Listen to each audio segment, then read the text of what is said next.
I have to poop. You did have to announce that to the world. Yeah, there you go. We're live here at Homestead Miami Speedway, and Seth apparently has to go number 2. I gotta go. Well, Seth, you better hurry up and do it now before the race starts. No, I'll hold it. Okay, you're Alright, a brave man. I knew you shouldn't have eaten those nachos, but you know what? But they were so tempting. They looked so good. I know, but look, You this can is never- Homestead. Everyone never- knows that. Everyone knows when in Homestead, the nachos will kill you. But nachos go so good with mac and cheese. Oh, but you know, Goes good with cheese. what? I'm not sure about macaroni. Oh. Well, you know what? That mac and cheese car that's sitting on the right-hand side of the screen, that you may have qualified for the pole, but you know what? I'm really favoring the car that's starting at the very back of the field. Hey, don't make me get out of this car, come over there and make you and me hug it out. Hey, look. If I hug it out with you, I guarantee you there will be some warm feelings. Yes. I can. Okay, well, as you guys can clearly tell, I have 2 co-commentators with me, being Seth Cole and Anthony McCurry.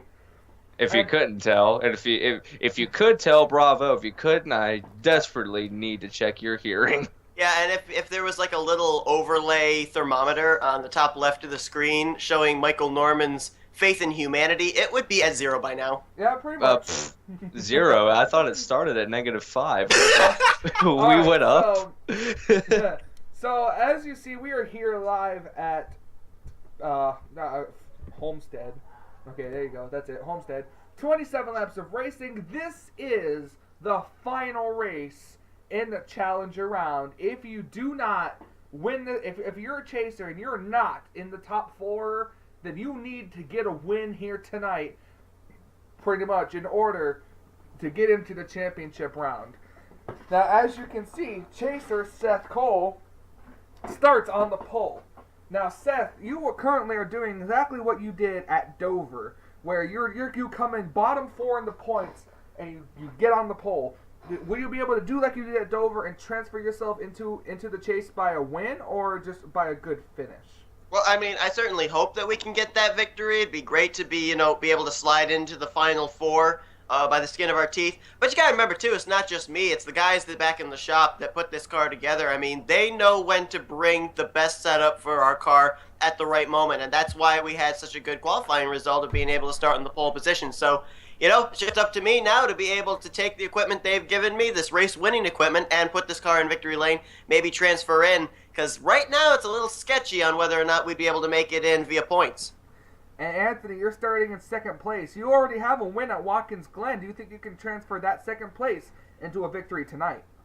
Well, I've noticed that the high line is probably one of the better ways around the track. We got Audi power underneath the hood of the number 61 today, so I mean Audi power will probably try and it's better on fast tracks, and this is a really fast track. Watkins Glen was a fast road course, so that was kind of one of the reasons why we had a little bit of an edge over everyone else at the road course of Watkins Glen. But today it's at a fast track, non-restrictor plate, and we can run pretty much flat out with the setup we've got right now. We only have to. I don't even think I'm going to be touching the brake today, so I think we're going to be all right. And Seth, please don't run up into me in the first turn. I got to tell you too, Anthony, outside line may get more grip. We're under nighttime conditions, a lot cooler track. You see, that is a good point. We've seen a lot of tracks recently that the inside line just does not go at all. I mean, Bristol's one of them. But today we are probably it's going to be a good race. Who knows who's going to win? But today, I hope that it's going to be. Okay, so, take 2. Now we go. Everyone's coming off on the track now this time. I'm definitely going to edit that out. But, here we go. Cars rolling off onto the track. Gotta get the correct. Hey, Anthony, buddy. What, Seth, buddy? I already tell you that I'm going to try and do everything in my power to get the lead from you in turn 1. That's okay. Chevy will not let you do it. Oh, the puns are real. The puns are real tonight at Homestead. Cars heading. Okay, now back to being professionals. For at least for the moment. Yeah. It won't last long. Yeah. So if you guys honestly could choose a lane to be in for the whole race, would it be the outside or inside? Honestly, the middle to the outside would probably be the best way around the track, just because you can go flat out through there and you can get a really good slingshot off the turn. So that's where I'd be at. I got to agree with you. I mean, I think some cars may be able to use the inside, but the fact of the matter is, I have a feeling with the slicker conditions that are on the inside and the grip on the high side, you're more likely to slide up into the corner if you try and enter it in too low. There we go. Green flag's out, and boy, Seth just jumped it. I told you, Anthony. Bye. Don't worry, I'll get you eventually.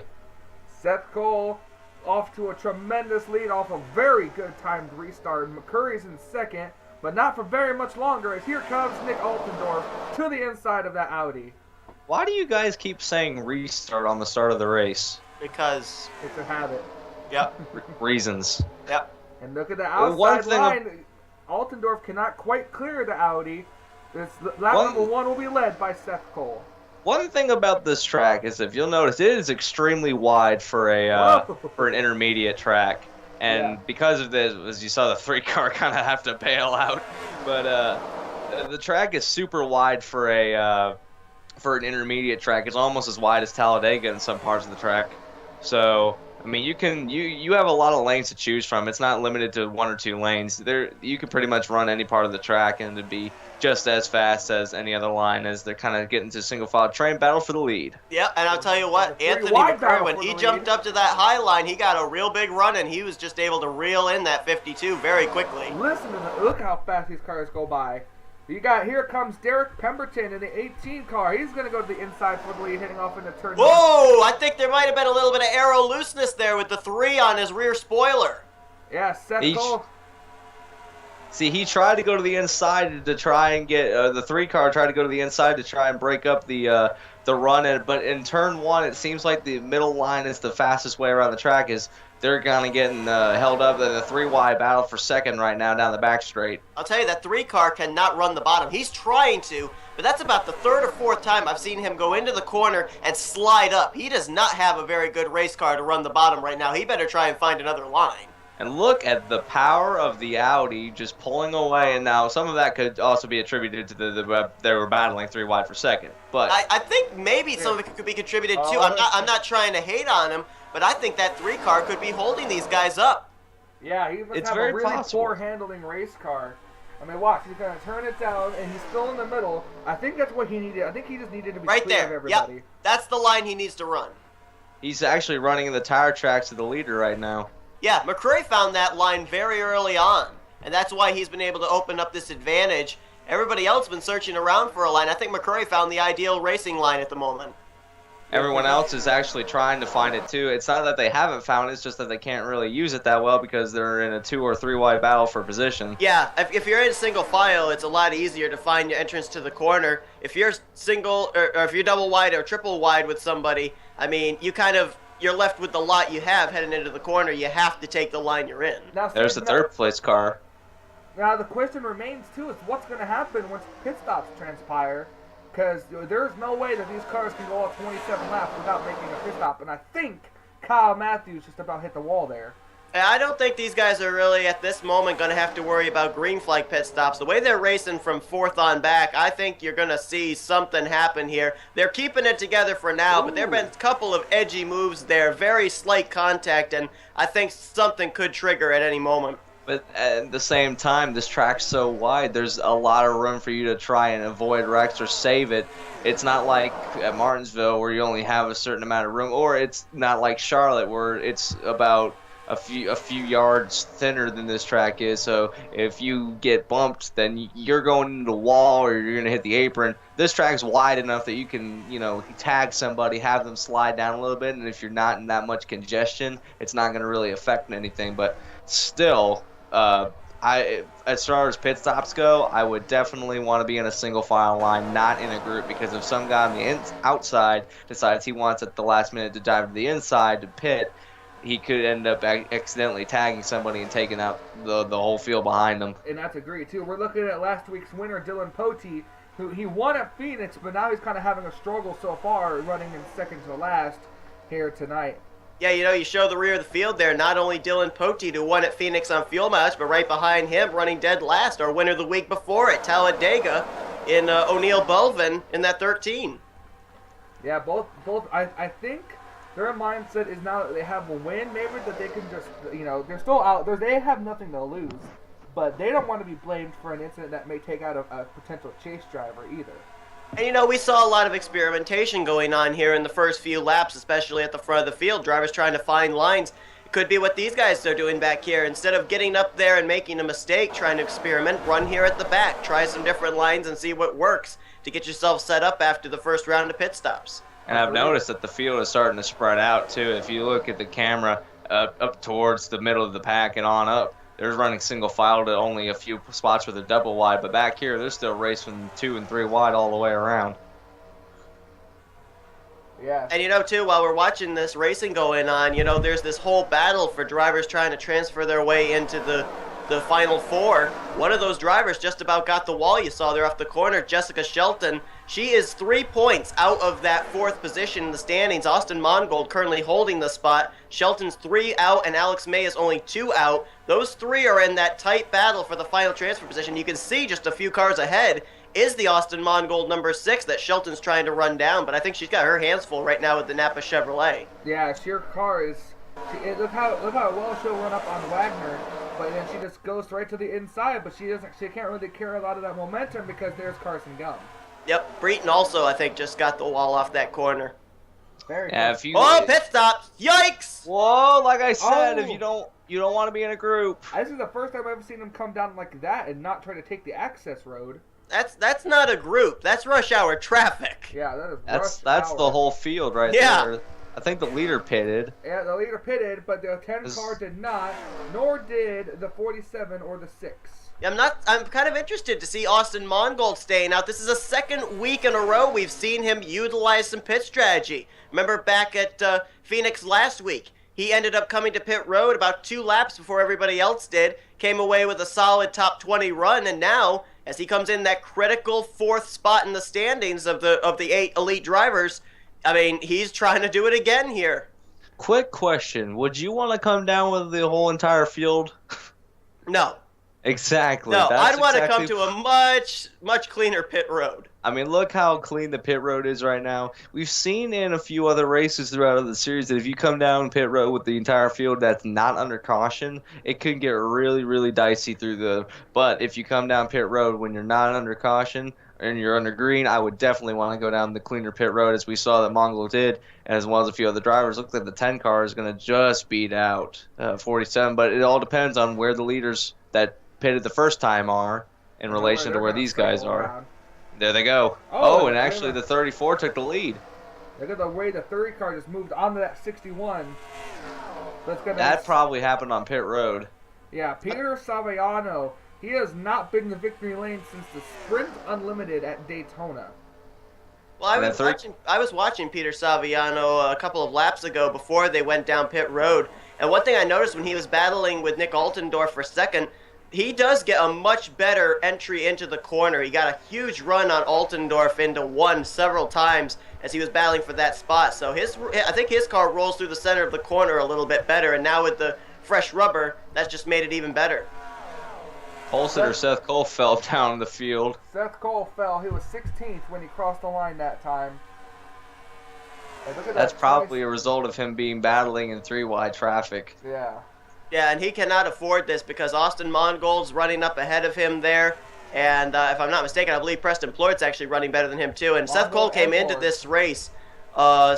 He was a total of 18 points out of the top spot. And so basically, in all honesty, he really needed to just be up at the front and win this thing. And right now, he's going to really have to rely on pit strategy if they have to make another pit stop here before this race is over in order to get himself even in contention to make it to the Final Four.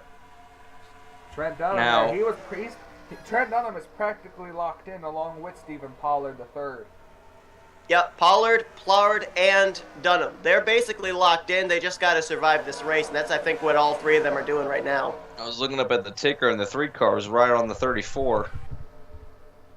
Don't know. Anymore. There they go. He's under him. He's under him. It was a battle for the lead. We were talking about the 3 car, and he did get the lead that lap, but we're talking about the 3-car, how he seemed like he was holding up the rest of the field. I don't think that's the case anymore because he's blazing right. Look at the run to the 18 and the 61 get out of turn 2. Yeah, they did. They got a big run, but I noticed, I don't know if you noticed it, but that 3, when he made a move to the inside of Saviano, looked a lot steadier on that inside line. Yeah, I think they might have adjusted the car. He's got the outside line working for him, too, now. So, whoa! Yikes! These 4 are just having a great time up here. That 18 car got a little contact. Yeah, I think he did. It was either contact or very close arrow And look who's gonna take off advantage the of back that. of the 61. And look at who's taking advantage of all that. Yep, the 3. Well, and the 34. He went from being like last in this group to like now he's battling McCurry on the inside there. I've noticed that the inside line has picked up speed. And one thing I've also noticed too is that even though these guys have been battling up here from first back through fourth, the 5th place car hasn't really been making up a whole lot of ground. So these guys, they're racing each other hard, but the passes have been clean and they've been fast, which has allowed them to keep their advantage. Ooh, Yeah, and they have such a huge lead over 5th place. Seth looks like he may have lost a couple spots again.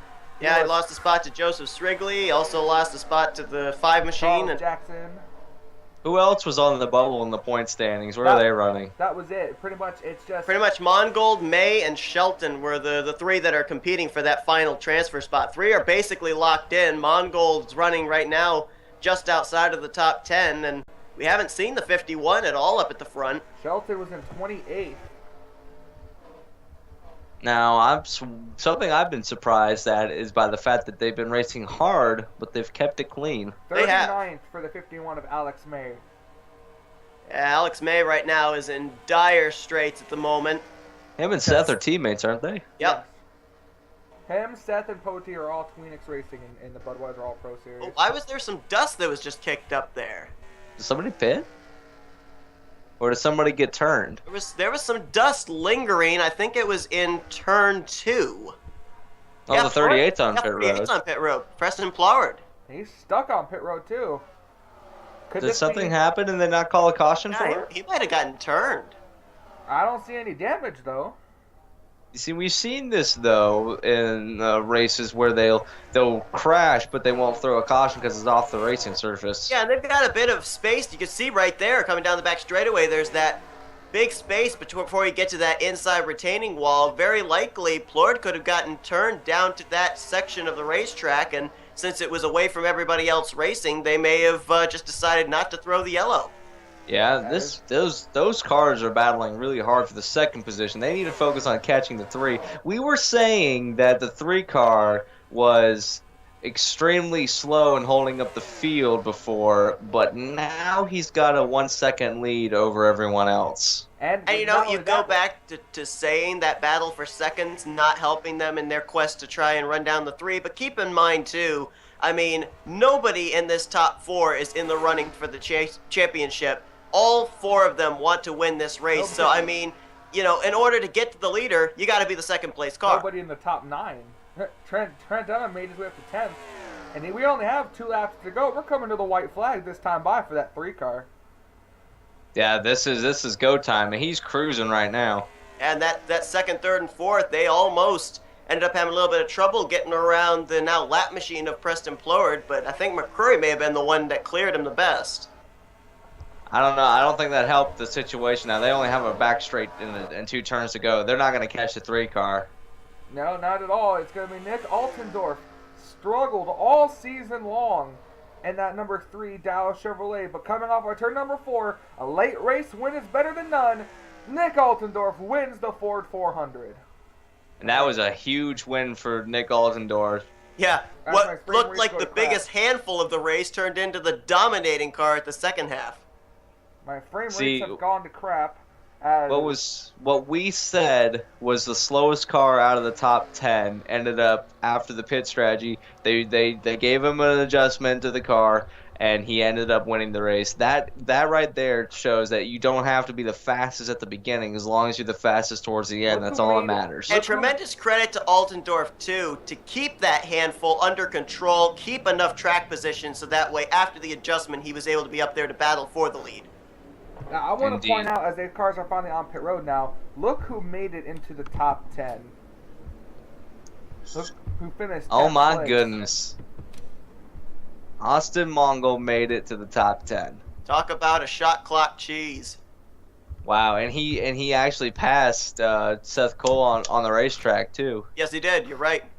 Yes, pit stops really made the difference here. As you see where you finish, it's practically easy enough to say that the 4 drivers that are going to be racing for the championship are going to be Trent Dunham, Stephen Pollard III, who was locked in going into this race anyways, Preston Plord, even though he finished kind of bad, we may have to check on that, and it looks like Austin Mongold may have secured the 4th and final spot.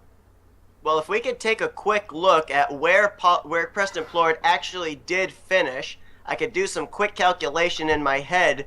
From what I'm assuming, he finished somewhere around 41st, 42nd. If that's the case, he only finished 15 spots. Yeah, 42nd. So he only finished this race 15 spots behind Jessica Shelton. Shelton needed him to finish 20 spots behind her. So Preston Plard, by about 5 points, is still going to be in the final 4. All right, and I just did my usual pictures for the point standings. So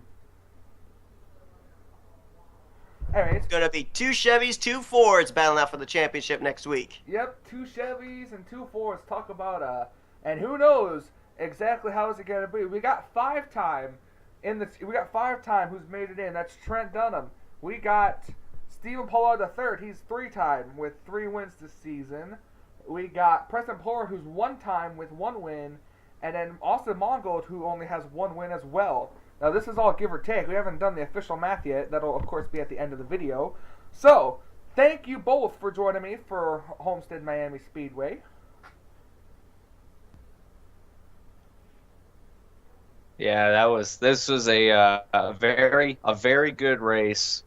Credit to everyone who finished. I mean, seriously though, for this being a race where not a whole lot of people could take a chance, it was nice to see a lot of drivers taking a chance. So, very nice, very good race. Congratulations to Nick Altor for winning the race.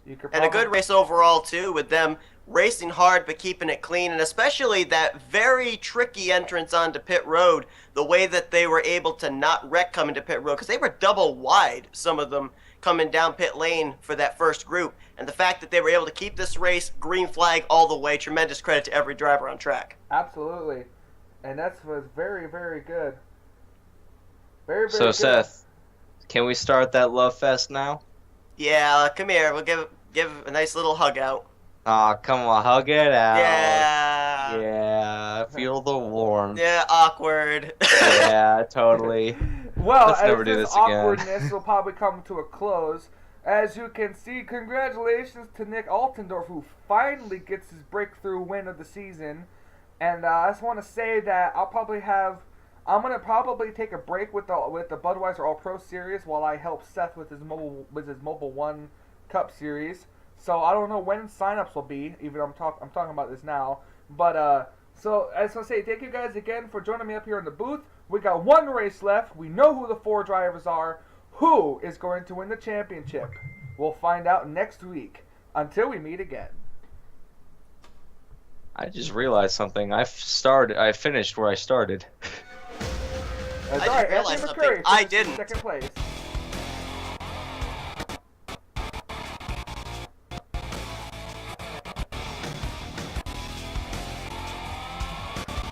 Ba, ba, ba, ba, ba, ba.